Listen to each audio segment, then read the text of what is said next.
For many, a beloved media personality turned businessman who tasked himself with restoring some order in Johannesburg's maze of problematic hijacked buildings. We investigate why Warrick Stock, a former 5FM DJ and private security company boss, was shot and killed in broad daylight on a public day meant to celebrate our country's reconciliation. Journalist Tankiso Makhetha helps us fill in the blanks next. Apparently he got a call at around 12:30, and he had to rush out of the building, and he apparently approached his car. But when he got to his car, there were 3 guys waiting for him, and one of them was armed and basically shot him multiple times. Later in our training topic, meat eaters beware. Christmas lunch will be significantly more expensive this year due to rising food price inflation. And finally, South Africa took charge of Namibia in 1920 on this very day in South African history, heard at the end of the show. To know when the next episode drops, hit the like, follow, and subscribe buttons on our YouTube, Spotify, and Apple Podcast channels. Drop us your news tips at thelead@24.com. My name's Graeme Robenheimer. This is The Lead, and this is the South African story.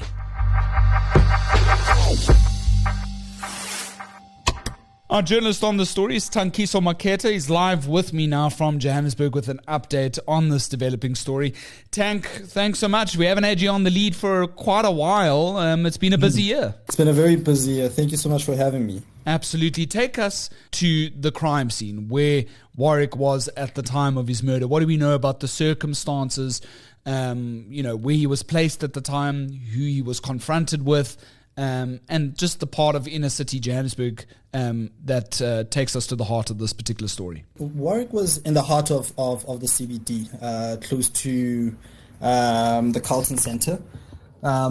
He had been contracted by a landlord or owner of this property to basically enforce an eviction notice that he had applied for, I believe, at the Gauteng High Court in Johannesburg. And he was in the process of enforcing it, just getting a better understanding of the dynamics that are involved with the tenants at this particular building. From my understanding is that this building has about over 200 tenants, and about half of them were not paying their rent, thus leading to the owner of the property to seek an eviction notice. So my sources are telling me that he had been in the building as early as 6 a.m. in the morning. He was in there with the building manager, or one of the managers who are part of the consortium that owns that building, and they were just going through some admin stuff. Apparently he got a call at around 12:30,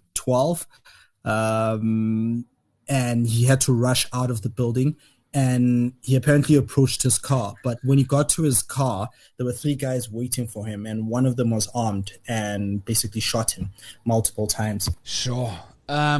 Just so brazen in broad daylight. Yeah, so brazen in broad daylight.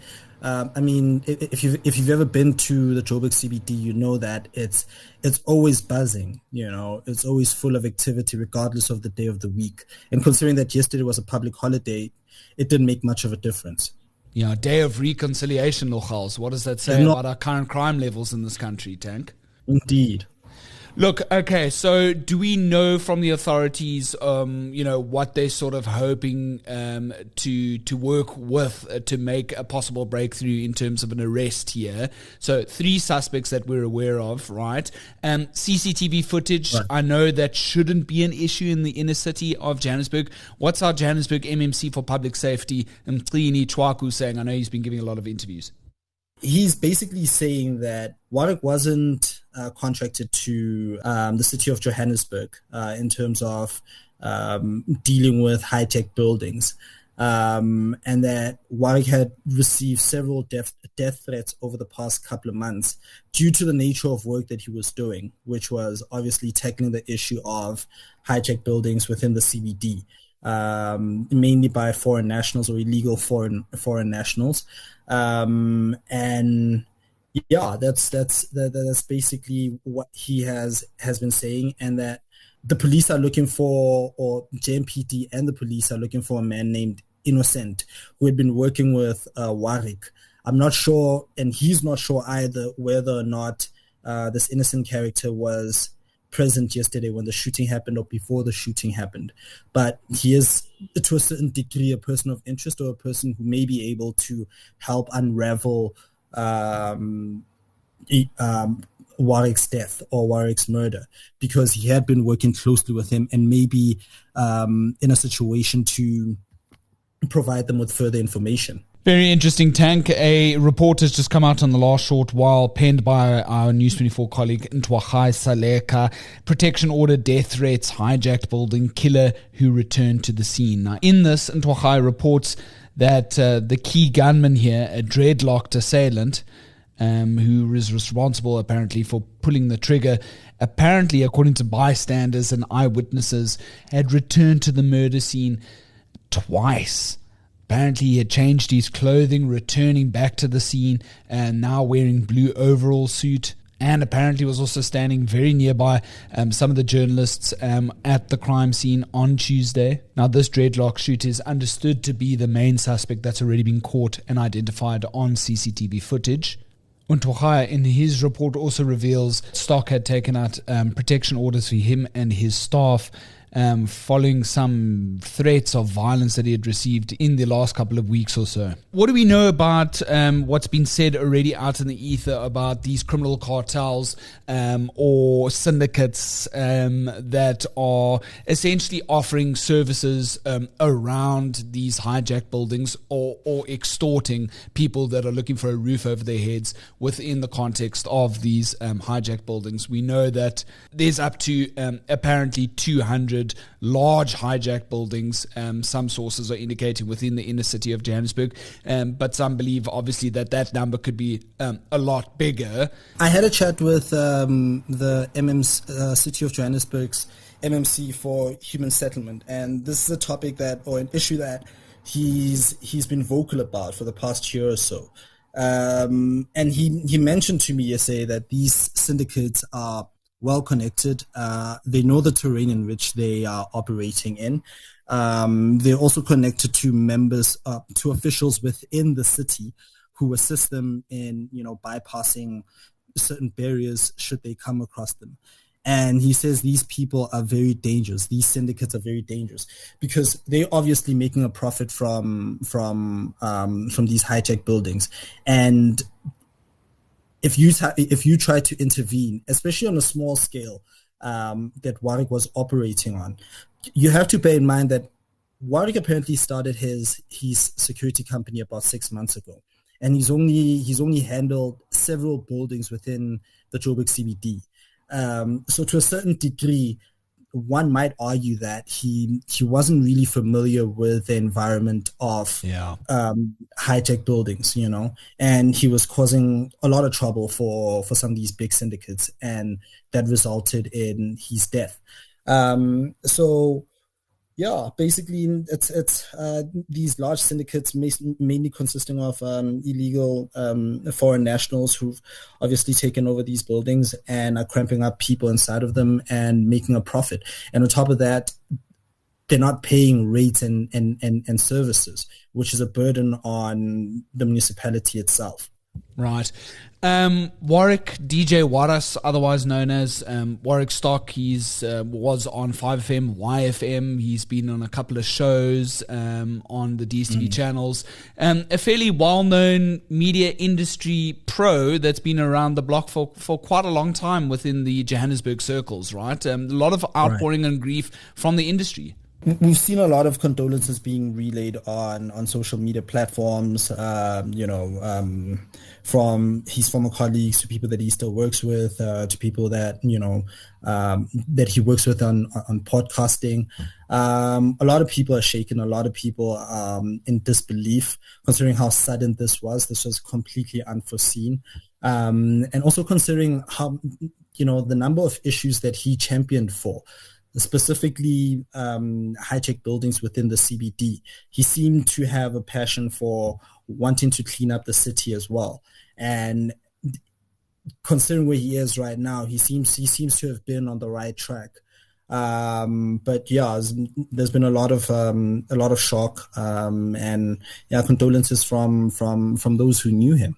Yeah, absolutely. Our multimedia news editor colleague, Nokutula Maniati, spoke to Warrick's sister, Nicole, on the scene. Let's have a quick listen to that clip and we'll come back to you in the next short while. I'm still in shock. I haven't processed it officially. I don't actually have words. I don't know what to say. I'm broken, I'm shattered, because we know he was a voice for many people around the country and even around the world. He was, as most of you know, a selfless human being. Warrick would take his shoes off of his feet, his clothes off of his body for somebody. He was a very giving, open-handed human being. My mum is completely and utterly devastated. Now, he was a good guy and everybody knows that, and I think that's all I can really say. Yeah, just unbelievable grief. Chatting about the Day of Reconciliation that we were all meant to be celebrating, and we take into the context of the lawlessness that we see in South Africa these days, especially just days, Tank, after the brazen assassination of Brakpan crime fighter Marius van der Merwe, literally at his home in front of his family. Something's got to give here. I hope this trend is not going to continue into 2026, but I'd be naive to think that it's suddenly going to end anytime soon. I don't think it's going to end, because obviously these criminal organizations are syndicates, and syndicates are dependent on a number of departments, or like they involve law enforcement agents as well. It's not just criminals, but they involve other arms of the state. So it's difficult to tackle issues like these, or tackle the issue of or curb or prevent whistleblowers from being murdered, or people trying to make a difference in society from being murdered. Because as a whistleblower, or as someone who's fighting for social change, you are not aware that you're not just fighting criminals, but you're also fighting law enforcement agencies as well, or members of law enforcement agencies as well, who are part of these syndicates. Yeah, man, the lines have been blurred so extensively. It's getting really, really difficult just for people to go about seeing their passion, seeing them clean up the streets of the inner city, something that needs a lot of love. And I'm hoping that the new elected politicians that come into office next year can really take this seriously. Okay, I don't know if you've heard about this. It's called Rauby's Round Robin. Essentially, it's end of year, Tank. All of us should be on the beach. I'm going to throw 10 carefully picked questions at you. You can't run, you can't hide. You got to be prepared to answer them as effectively as possible. Don't worry, they're mostly news related. They're fun and flippant. Are you ready? Yeah, I'm ready. Fantastic. What's the one South African scandal you still want answers to in your lifetime? The kidnapping of Jerry Bushok.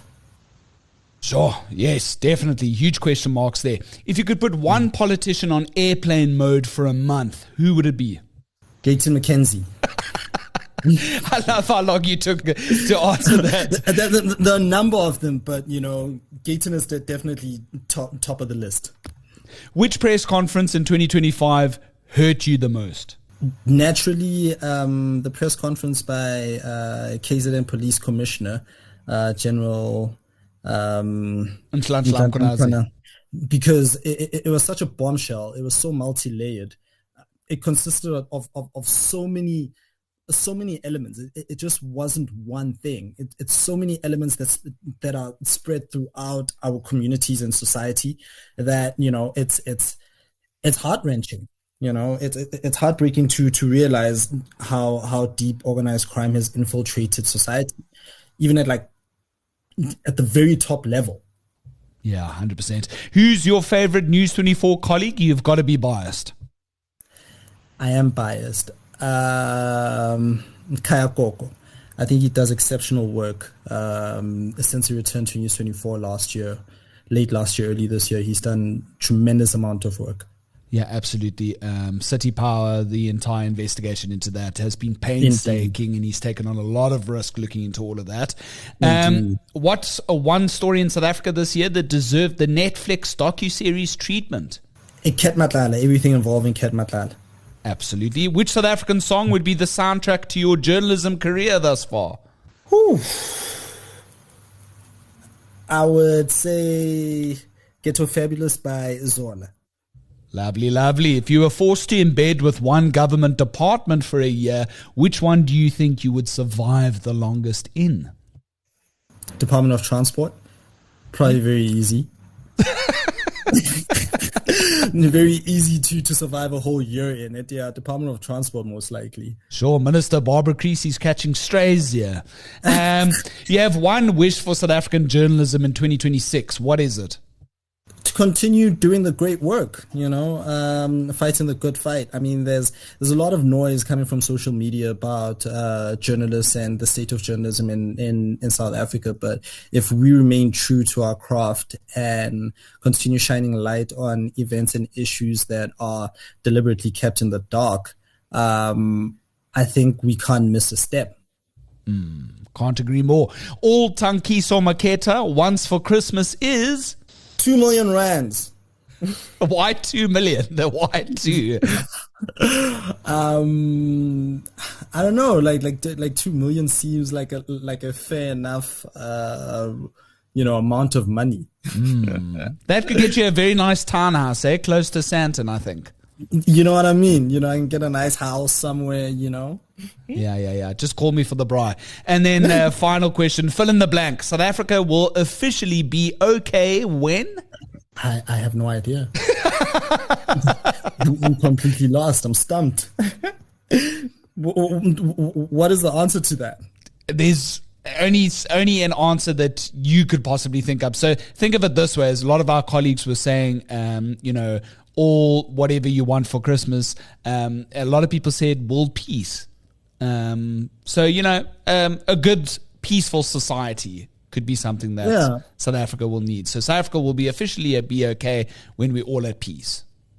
When we all at peace, yeah. I think when government attends to most of the social ills that we're experiencing, we'll be okay. If it tackles corruption, we'll be okay. If it enforces the rules and regulations and the laws that are put in place to curb corruption and basically grow the economy and grow the country, we'll be okay. And I know that's long-winded, but yeah. From your lips to the Union Building's ears, let's hope we can see these things in our lifetime. That's Tankiso Makhetha, journalist with News 24. He's always doing fantastic work when he's not, popping up on Netflix documentaries. He's hitting the streets of Joburg and unearthing some of the biggest stories. Danko, have a good New Year's, and I'll see you in 2026. Merry Christmas, happy holidays, and we'll chat in the new year. Trending topic. Moving to our trending topic, and overall South Africa's inflation level has decided to chill these holidays. But, reports our business team, food prices are soaring. It shot up this November month on month, with meat a staggering over 12% more expensive than this time last year. The outbreak of foot and mouth disease amongst cattle is not over yet, with your average steak nearly 30% more expensive year on year. Stats SA says it's not just beef though, pork and lamb are pricier too. But if you're a fan of eggnog around the Christmas tree, thankfully these and dairy products are generally cheaper at the moment. Eggs are in fact over 9% less expensive than 1 year ago. Another slice of economic good news for those of us with the buying power to procure used cars are present. Hint, hint. Our statisticians also report that the average price of pre-loved vehicles has consistently dropped over the past 18 months or so. As for me, you can buy me Batman socks and I'll be chuffed. Drop us a voice note 072 562 3179 with anything top of mind. Looking for a smarter weekend scroll? The Weekender is your ultimate guide to bold stories, sharp opinion, and a fresh lens on life in Mzansi. From exclusive interviews and powerful essays to wine picks, playlists, and pop culture gems, it's your perfect weekend read all in one place, landing every Saturday on News 24.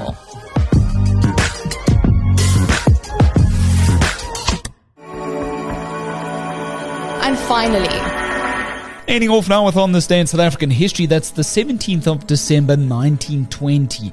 Now it comes 10 years after the Union of South Africa was formed, when Britain gave South Africa some level of independence, but not full just yet. Now in the aftermath of World War I, the newly formed League of Nations granted South Africa a mandate to govern Southwest Africa, which is of course today known as Namibia. This gave South Africa full administrative and legislative control over this part of the world, treating it as an integral part of the Union with the stated aim of promoting the welfare and development of its people. Now, after World War II, the League of Nations was replaced by the UN, the United Nations. In 1946, South Africa pushed for Southwest Africa to be formally incorporated into this union, a move that was supported by the territory's Legislative Assembly in Windhoek. The UN, though, rejected this request, instead calling for Southwest Africa to be placed under UN trusteeship. South Africa refused to comply, triggering a decades-long international dispute. And this stalemate would only be resolved in December 1988, paving the way for Namibia's full independence only 2 years later. Well, that was South Africa's On This Day in History, the 17th of December 1920. Anything top of mind that you'd like to share with the team, you can drop us a mail at thelead@24.com. Hit like, follow and subscribe. The Lead's not going away these holidays. You can expect rap interviews with all of our top journalists and editors as we round out the year, reminiscing, reconsidering, summarizing, reflecting on all the top stories from assassinations all the way through to the cat saga. We'll be bringing you all of those stories over the Christmas and New Year weeks. Until then, my name's Graeme, and so long as there's trusted news first, we'll have the lead.